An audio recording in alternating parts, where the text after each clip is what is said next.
So the first thing we're going to talk about doing is passing the soccer ball, okay?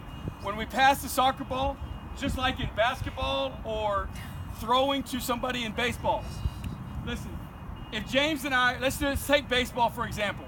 If James and I are on the same team in baseball, and I throw him the ball and he catches it, we have successfully accomplished that throw. All right?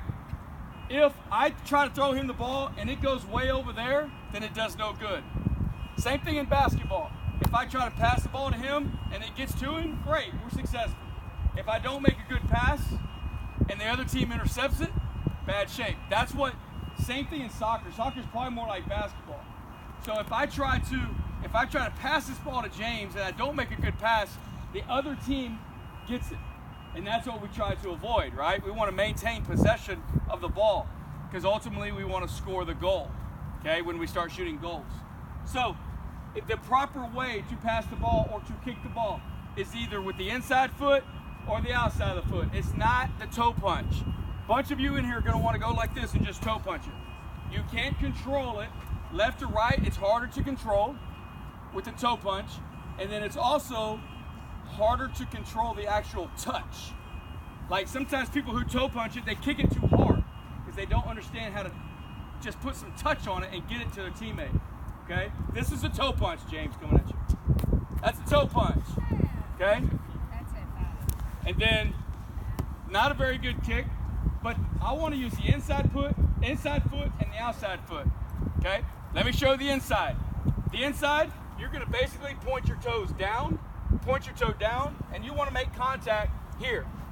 Today, I want you keeping the ball on the ground. In order to do that, more of my foot must make contact with the middle of the soccer ball. I'm trying to kick it to James. I'm going to use the inside of my foot and kick it to James. And it's rolling on the ground. Okay? I'll get to the catch in just a second. All right. That's the inside part of the foot. Hey, get your belly button facing where you want the ball to go. That's the most common mistake for young people is I'm going to kick it that way. They'll get over here and say, oh, I got to use the inside of my foot, coach. So they'll swing their leg around. No. Get your belly button facing, open your hip, and drive the ball to your teammate. Okay? Just open your hip. Now you can do the same thing with the outside foot. Outside, and you're still delivering the ball. Okay? Outside. Now, the inside foot is going to be most popular. That's fine. I'm not worried about the outside foot today. You'll get that as we go. All right? But in just a second, when we break up into our groups, we're going to work on the inside pass. I got two more things to show you really, really quick. Remember, let's go back to the baseball reference. If I throw the ball to James and he doesn't catch it, it's no good. Okay? I might make a great throw to him and he drops it. It's no good. If I make a good pass to him and he doesn't receive that pass, it's no good. Okay? How do you receive a soccer pass? You have to do it with your feet. You can't use your hands. Okay? You do what we call trapping.